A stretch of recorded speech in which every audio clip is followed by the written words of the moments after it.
En este video queremos presentar la doctrina tomista de los sentidos bíblicos, es decir, cómo San Tomás expone y explica esta doctrina. Presentamos simplemente dos artículos que salieron publicados en los diálogos número 73 y 75, que ponemos a disposición para que los que quieran profundizar un poco puedan tener el PDF y ver las citas, la bibliografía que se ofrece y que puedan profundizar en cuanto puedan. Ahora simplemente ofrecemos un resumen de estos dos artículos a modo introductorio. Para que entiendan la génesis de estos dos artículos, en el 2014 tuve que defender la tesina de licenciatura para Teología Bíblica, que la hice en la Pontificia Universidad Santo Tomás de Aquino, más conocida como el Angelicum en Roma, y de esa tesina, el título era La doctrina tomista de los sentidos bíblicos, aplicada por Santo Tomás de Aquino en su comentario a los Salmos, a la luz de Lucas 24. Ahora, con estos artículos lo hice un poco más sencillos, en el sentido que Lucas 24 lo introduje dentro de una serie de citas bíblicas que son la base justamente de esta doctrina, que es teológica, y por lo tanto, si es teológica, tiene que tener su fuente en la Sagrada Escritura.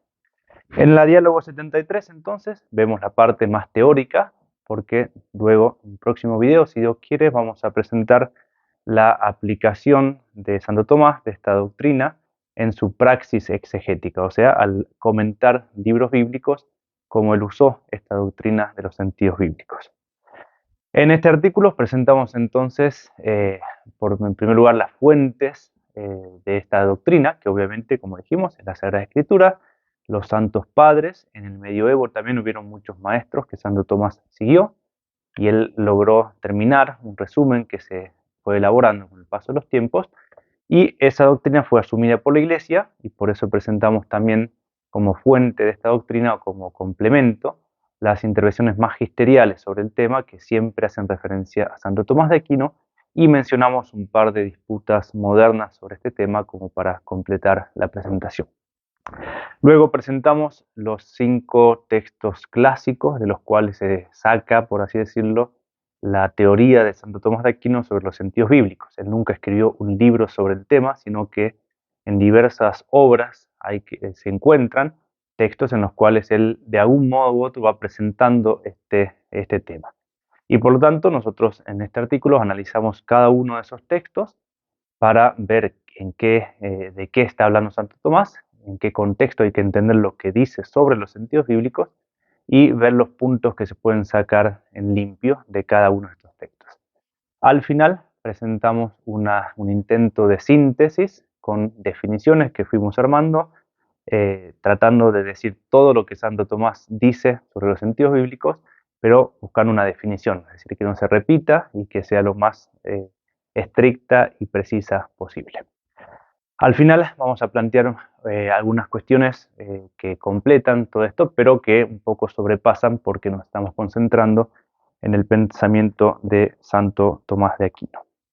Empezamos entonces a ver los distintos textos que Santo Tomás o en los cuales Santo Tomás presenta su doctrina, y en primer lugar podemos mencionar el comentario que él hace al libro de las sentencias de Pedro Lombardo, y ahí en ese contexto Santo Tomás va a presentar por primera vez, y cree que es uno de sus textos más jóvenes, y por eso se piensa que es la primera vez que se encuentra algo sistemático y más extenso sobre este tema. De estos puntos de este texto de Santo Tomás de Aquino podemos destacar algunas cosas. Santo Tomás no va a hablar acá del sentido espiritual, sino de otros sentidos. Luego, otro punto importante, se contraponen el sentido literal y sentidos simbólicos, que esto no hay que confundirlo con el sentido impropio, que es metafórico, por ejemplo, que, como vamos a ver después, Santo Tomás lo metafórico lo considera dentro del sentido literal. En la exposición de los 4 sentidos, al final del corpus de este texto que estamos mencionando ahora, parece necesario identificar el sentido literal con el histórico, puesto que son términos que parecen equipararse, aunque es un tema un poco abierto. Y por último, notamos que cuando Santo Tomás habla de debilidad argumentativa con respecto al modo simbólico que se encuentra en la Biblia y en la teología, pero hay que entender que esa debilidad no se debe por sí mismo, sino que porque la simbología se funda en semejanzas, va a decir Santo Tomás. Que la debilidad argumentativa no significa que no tenga ningún sentido y tampoco que no sea digno de la Sagrada Escritura. Simplemente para hacer teología, eso es lo que es la capacidad argumentativa, no sirve, ¿no? En el sentido, no se puede demostrar una verdad de fe basándose en los sentidos que después en otros textos los va a llamar sentidos espirituales, acá los llama sentidos simbólicos. El segundo texto está en las cuestiones disputadas, en este caso sobre el de potencia, que habla de la potencia de Dios, y ahí se comenta el relato del Génesis y se va a plantear todos los temas de los sentidos, en qué sentido se van diciendo las diversas afirmaciones que encontramos en el relato de la creación. De acá sacamos para nuestro tema en limpio, no se habla aún tampoco del sentido espiritual, se afirma la multiplicidad, la posibilidad, perdón, de multiplicidad de sentidos y de autores, o sea, el humano y el divino, que siempre se supone, en este texto aparece claramente mencionado. Se plantea la existencia, sin usar todavía este nombre, pero de un excedente, ese término se encuentra en el comentario de los Salmos, un excedente de sentido dado por Dios y que los agiógrafos, o sea, los autores humanos, pueden no haber percibido. O sea que si el autor humano escribe algo con los sentidos, incluso con multiplicidad de sentidos, puede ser que Dios a través de esas palabras haya intentado más, sentido literal aún, un excedente, que solamente lo sabe el autor divino. Eso es posible y es lo que considera Santo Tomás en diversos textos del Antiguo Testamento que son aplicados en sentido literal profético al Nuevo Testamento. Se excluye finalmente la atribución de lo falso y de lo herético a la Escritura, así como lo que no corresponda con el texto o, como dice Santo Tomás, con la circunstancia del texto. El tercer texto que hay que analizar es de las cuestiones Quolibet, que es una cuestión dedicada a los sentidos de la Sagrada Escritura y por lo tanto es un texto largo que lo pueden leer tranquilamente. Yo ahora simplemente presento las conclusiones que se sacan en limpio.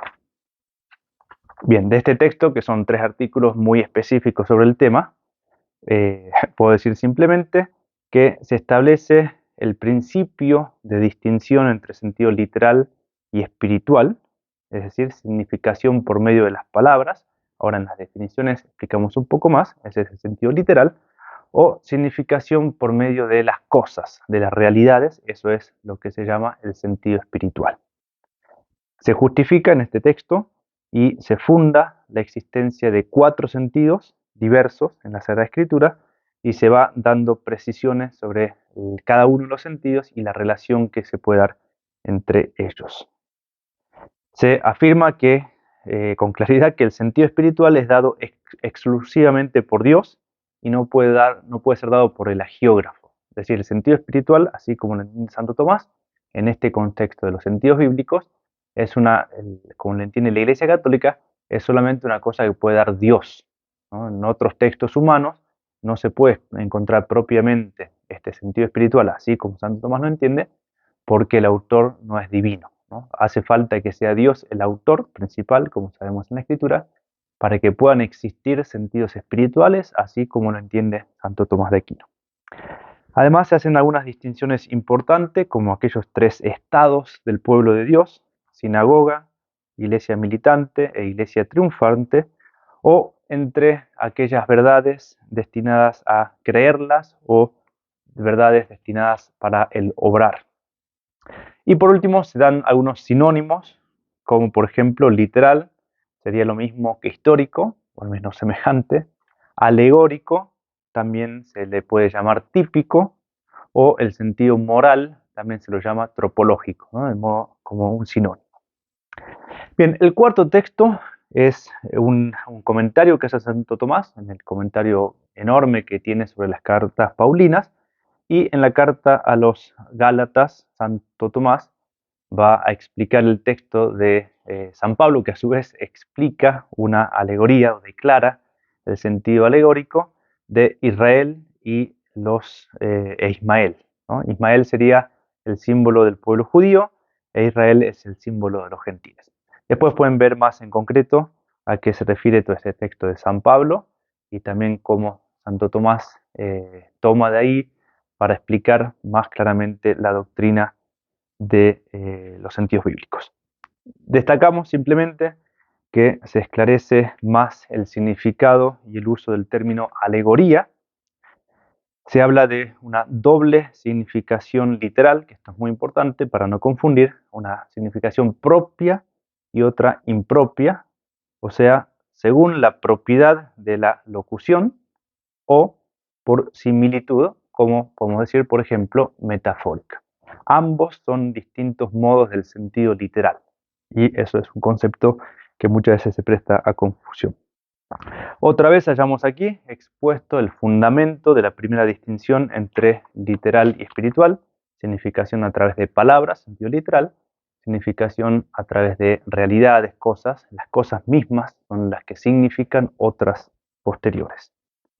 Y también se señala el trasfondo de una división del sentido espiritual en tres, a la base de la cual hay un triple tiempo de la ley antigua, de la nueva ley y de la gloria, y una finalidad moral que es el signo de lo que nosotros debemos hacer.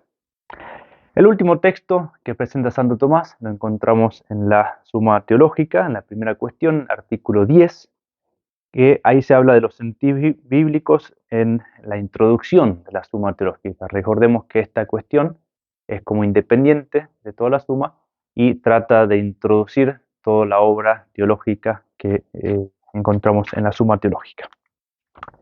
Bien, de este texto vamos a destacar simplemente que se trata de una exposición madura de la Equinat, es decir, ya después de mucho tiempo de especular, de dar muchas clases, estando avanzado en su carrera académica, hace esta exposición y conserva la cuádruple división, es decir, el sentido literal y tres espirituales.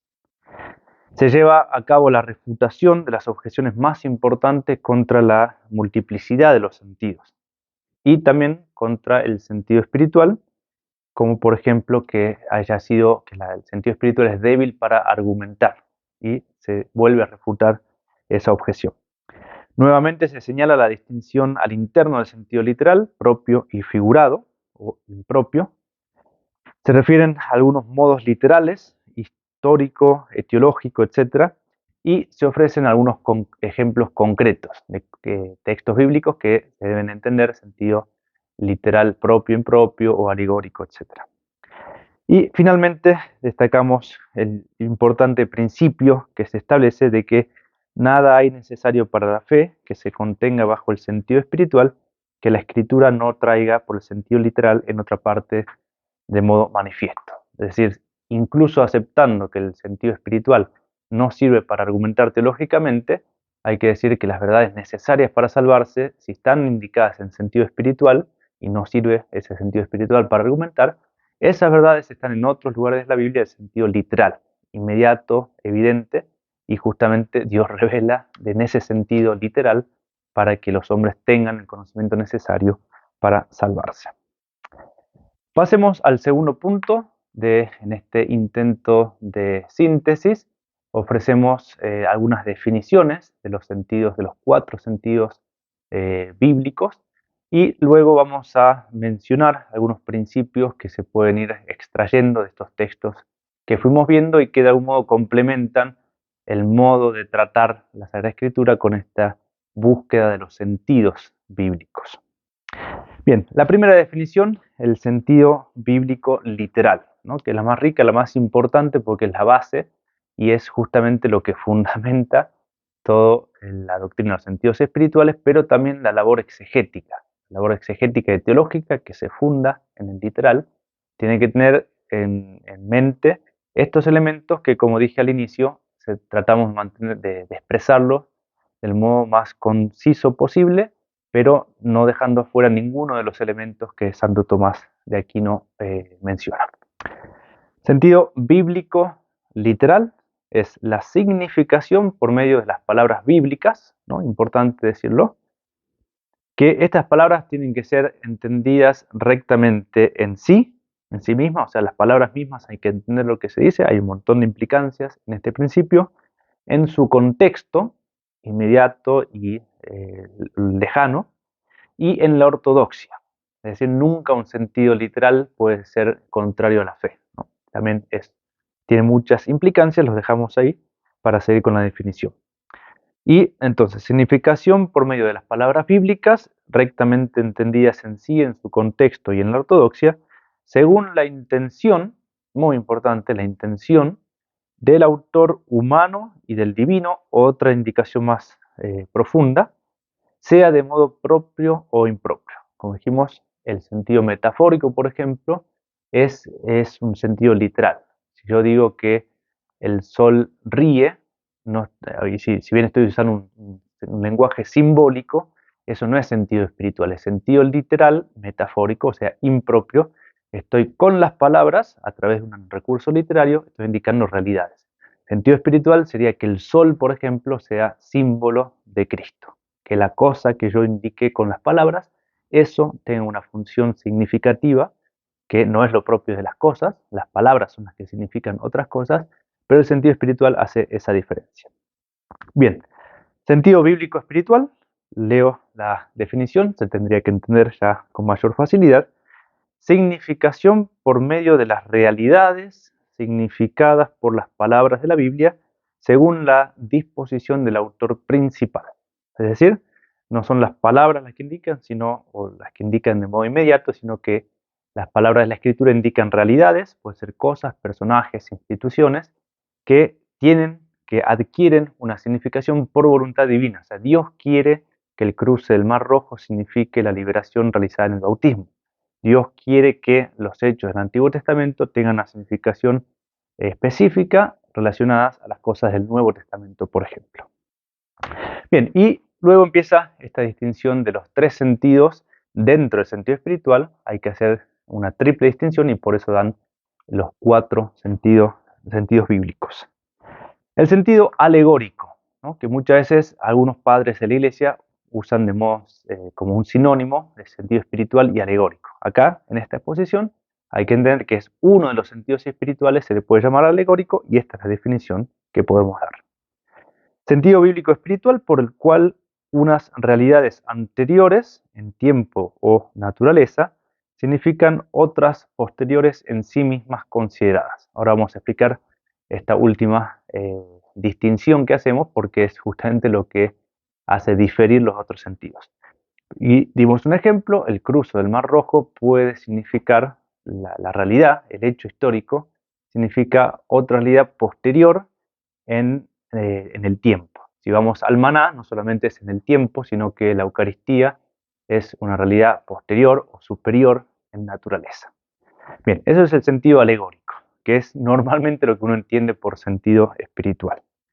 Existe también un sentido moral, cuya definición podemos decir es el sentido bíblico espiritual por el que unas realidades anteriores en tiempo o naturaleza, lo mismo que la anterior, significan otras posteriores en referencia a sus actos. Es decir, esto es muy aplicado a los cristianos, a los fieles, que realidades, hechos, historias, personajes del Antiguo Testamento, por ejemplo, y también del Nuevo Testamento, tienen una aplicación para mí mismo.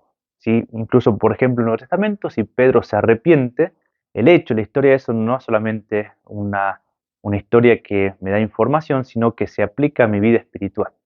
Y así, realidades que pasaron en el Antiguo Testamento tienen una aplicación para la vida moral de los hombres, o sea, a nosotros, que somos posteriores, en cuanto a nuestros actos morales.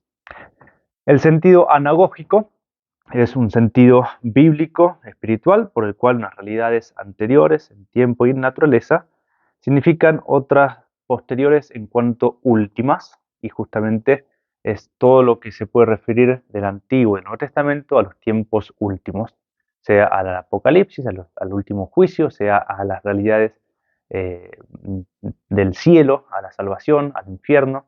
Esa es la significación anagógica, es decir, que tiene una significación, las realidades mismas poseen una significación, hacen referencia a realidades de los últimos tiempos. Bien, las explicaciones de los distintos elementos de estas definiciones que ofrecimos están en el artículo, pueden leerlos de modo más tranquilo. Vamos directamente a la última parte de esta síntesis, en la cual damos como máximas algunos principios, algunas líneas que va tirando Santo Tomás en estos textos que hemos mencionado. Primer principio, el sentido literal funda los demás sentidos y estos a su vez lo suponen.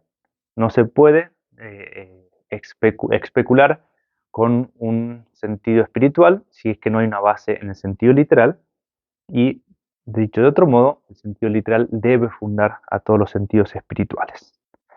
El sentido espiritual es peculiaridad de la Sagrada Escritura. Dijimos que otros textos no tienen a Dios como autor. El sentido espiritual, así como lo entiende Santo Tomás, exige que Dios sea el autor porque Él es el que puede acomodar las realidades para que signifiquen, porque Él es el autor y creador de las cosas. Tercera máxima, para argumentar hay que ir al sentido literal, ¿no? Porque el espiritual es débil para argumentar. Uno tiene que, en teología, tiene que usar siempre el sentido literal. Pero el sentido espiritual no puede despreciarse sin despreciar la sabiduría, la pedagogía divina. Es decir, ciertamente para una argumentación estricta no se puede citar la significación del Mar Rojo como figura del bautismo, pero sin embargo es importante porque Dios mismo quiso que eso tenga una significación específica. Cuarto principio, si hay algo en el sentido espiritual que es necesario para la fe, está en otro lugar en sentido literal, ya lo explicamos. Y un principio más, no siempre debemos buscar los cuatro sentidos. Es decir, hay textos o realidades en las cuales uno busca o puede encontrar el sentido literal y los tres espirituales, alegórico, moral y anagógico, pero hay textos en los que no, solamente se da literal y moral, a veces solamente se da alegórico, literal, alegórico y moral, o a veces solamente anagógico. Y dice Santo Tomás, en las realidades que hablan, en los textos en los cuales se hable de las realidades últimas de modo literal, pensemos en el Apocalipsis, ya no hay más sentidos que buscar. No se puede buscar sentidos ulteriores porque el sentido literal está ya indicando la realidad última. Y último principio, lo falso y lo herético no puede ser atribuido a la Sagrada Escritura. En el último punto nos planteamos la pregunta de si existen más sentidos, son los cuatro clásicos que uno encuentra, por ejemplo, en el Catecismo de la Iglesia Católica. Esto tiene sentido porque es un tema abierto y, como dijimos, es un modo de esquematizar toda esta doctrina que es riquísima y que también se podría, con otros números y con otros nombres, se podría estar indicando la misma realidad dentro de la Iglesia Católica. Un punto importante, después los pueden leer, porque supera un poco a la doctrina de San Tomás de Aquino, que viene mencionado de algún modo, pero es un desarrollo posterior, en lo que se llama el sensus plenior, que sería la consideración en conjunto de todos los diversos sentidos. Entonces, un texto en su sentido plenior, el más pleno de los sentidos, es el que considera las distintas etapas de significación. Hay una distinción que ofrezco para entender que Santo Tomás usa una palabra que es apto, que se puede entender bien o mal. Simplemente él, cuando lo usa, hace más referencia a la aptitud. O sea, son textos adaptados a la letra, interpretaciones del texto adaptadas a la letra, a la literalidad, y por lo tanto es apto en el sentido positivo. Y otro modo de entender esta palabra, que no parece ser lo que Santo Tomás indica en ese momento, sino en otras partes, hay lo que se llama un sentido acomodaticio, que también es lícito, pero ciertamente que no sirve para argumentar teológicamente, es usar las Sagradas Escrituras de modo libre para iluminar realidades contemporáneas, ¿no? Por ejemplo, en la tumba de Juan de Austria va a citarse el texto que se habla de Juan como un hombre santo llamado por Dios, pero obviamente no es el sentido literal, sino que es una acomodación del texto bíblico, lícita, no es mala, pero obviamente no sirve para argumentar teológicamente. Y por último, una aclaración que ya hicimos es que existen distintos modos dentro del sentido literal y por eso tenemos las alegorías, no en el sentido que estamos explicando ahora como sentido espiritual alegórico, sino alegoría como recurso literario, es decir, una comparación hecha con todo un cuadro, por ejemplo, la alegoría de la vid, que la vid es signo pero es un recurso literario, no es un sentido espiritual. Y algo más sencillo es la metáfora, en la cual yo con las palabras quiero indicar cosas, sentido literal, pero a través de recursos literarios, o sea, de modo impropio. Y eso hay que entender, eso es parte del sentido literal según la exposición de Santo Tomás de Aquino. Para terminar, concluyo leyendo un texto de San Beda, citado por Santo Tomás de Aquino en el comentario que él hace al capítulo 24 de Lucas, que es el texto que se usó tantísimo para explicar que todo el Antiguo Testamento hace referencia a Cristo y por lo tanto no hay solamente un sentido literal, que también en sentido literal hay cosas en el Antiguo Testamento dichas sobre Cristo, de modo profético, pero también existen sentidos espirituales. Bien, el San Beda dice, citado por Santo Tomás, y con esto se trata de entender la importancia de este tema, de saber, de esforzarse por entender en qué sentido dice Dios en sus escrituras lo que dice. Dice San Beda, si Moisés y los profetas han hablado de Cristo y predijeron que habría de entrar en la gloria por la pasión, ¿cómo se gloría de ser cristiano quien ni investiga de qué modo las escrituras se refieren a Cristo, ni desea llegar por la pasión a la gloria que desea tener con Cristo? Espero que esta introducción les haya servido para conocer un poco más sobre la doctrina tomista de los sentidos bíblicos y, como dijimos, dejamos a disposición los artículos y esperamos poder hacer una segunda presentación con la segunda parte de este tema, dedicada a la aplicación que hace Santo Tomás de Aquino de su propia doctrina o de esta doctrina de los sentidos bíblicos en su práctica exegética y más en concreto en el comentario a los Salmos.